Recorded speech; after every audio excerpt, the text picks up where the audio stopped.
Capítulo 19. Enquanto Apolo estava em Corinto, Paulo, depois de atravessar as regiões do interior, chegou a Éfeso. Encontrou alguns discípulos e perguntou-lhes: Recebestes o Espírito Santo quando abraçastes a fé? Responderam: Mas nós nem sequer ouvimos dizer que existe o Espírito Santo. E indagou: Então, que batismo recebestes? Responderam eles: O batismo de João. João, disse Paulo, ministrou apenas um batismo de penitência e dizia ao povo que acreditasse naquele que ia chegar depois dele, isto é, Jesus. Quando isto ouviram, batizaram-se em nome do Senhor Jesus.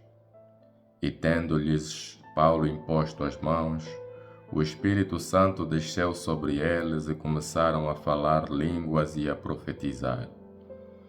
Eram ao todo uns 12 homens. Paulo foi em seguida à sinagoga, onde durante 3 meses falou desassombradamente e argumentava de forma a persuadir os seus ouvintes sobre o que dizia a respeito ao reino de Deus. Como alguns se mostrassem renitentes e não acreditassem, dizendo mal da via perante a multidão, rompeu com eles, afastou-se com os seus discípulos e começou a ensinar diariamente na escola de Tirano. Isto prolongou-se por 2 anos, de modo que todos os habitantes da Ásia, tanto judeus como gregos, puderam ouvir a palavra do Senhor. Deus fazia milagres extraordinários por intermédio de Paulo, a tal ponto que bastava aplicar aos doentes os lenços e as roupas que tinham estado em contacto com o seu corpo, para que as doenças e os espíritos malignos os deixassem. Entretanto, alguns dos exorcistas judeus ambulantes tentaram invocar o nome do Senhor Jesus sobre o que estavam possuídos de espíritos malignos, dizendo: Esconjuro-vos por Jesus, a quem Paulo anuncia. E havia 7 filhos de um certo Sceva, sumo sacerdote judeus, que se entregavam a estas práticas. Mas o espírito maligno replicou-lhes: Eu conheço Jesus e sei quem é Paulo, mas vós, quem sois? E atirando-se a eles o homem que estava possuído do espírito maligno, apoderou-se de uns e de outros e tratou-os tão violentamente que tiveram de fugir daquela casa, nus e cobertos de contusões. Todos os habitantes de Éfeso, judeus e gregos, souberam da ocorrência e todos se encheram de temor, sendo enaltecido o nome do Senhor Jesus. Muitos dos que tinham abraçado a fé vieram confessar e declarar as suas práticas.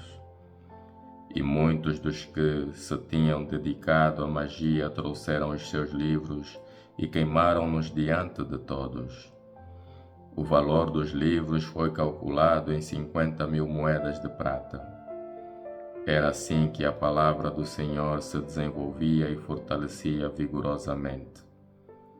Depois destes acontecimentos, Paulo resolveu ir a Jerusalém, passando pela Macedônia e Acaia.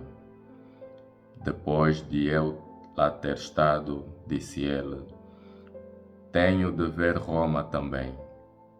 Enviou então à Macedônia 2 auxiliares seus, Timóteo e Erastos. Quanto a ele, ficou ainda mais algum tempo na Ásia. Por esse tempo, levantou-se não pequeno tumulto a respeito da via.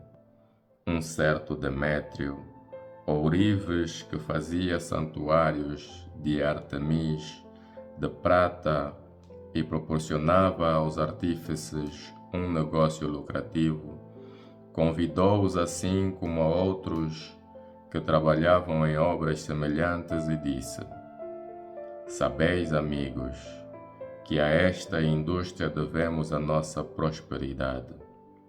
Ora, como vedes e ouvis dizer, não só em Éfeso, mas também em toda a Ásia, esse Paulo convenceu e desviou imensa gente, afirmando que não são deuses os que são feitos pelas mãos do homem.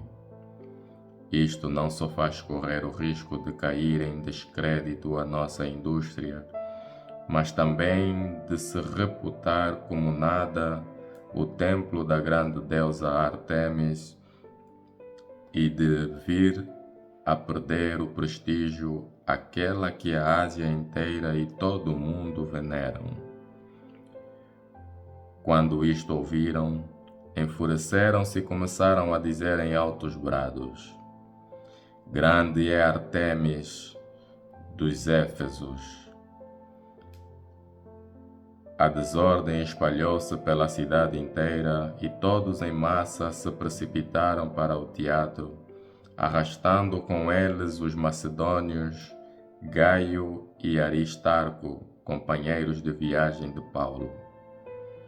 Paulo queria apresentar-se diante da assembleia do povo, mas os discípulos opuseram-se a isso e até alguns dos asiarcas, seus amigos, lhe mandaram pedir que não se apresentasse no teatro.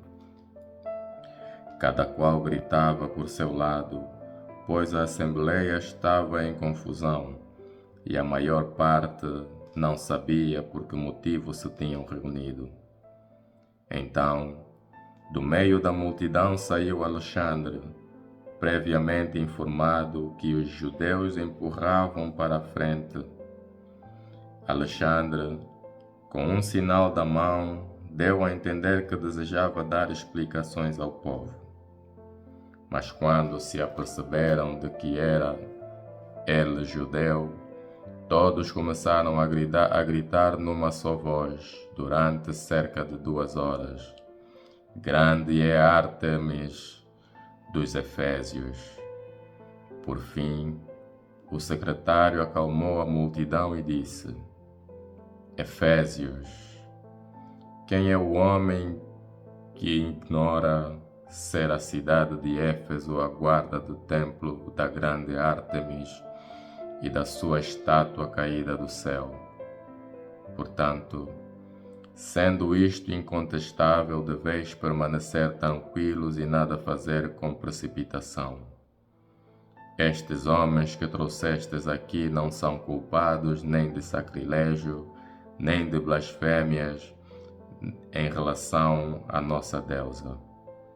Consequentemente, se Demétrio e os artífices que estão com ele têm alguma queixa contra alguém, há audiências públicas e há procônsules. Venham debater sem juízo.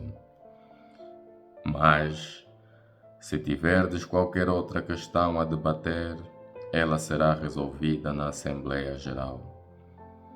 É possível que sejamos acusados de insurreição a propósito do que hoje sucedeu, pois não existe motivo algum com que possamos vir a justificar este ajuntamento.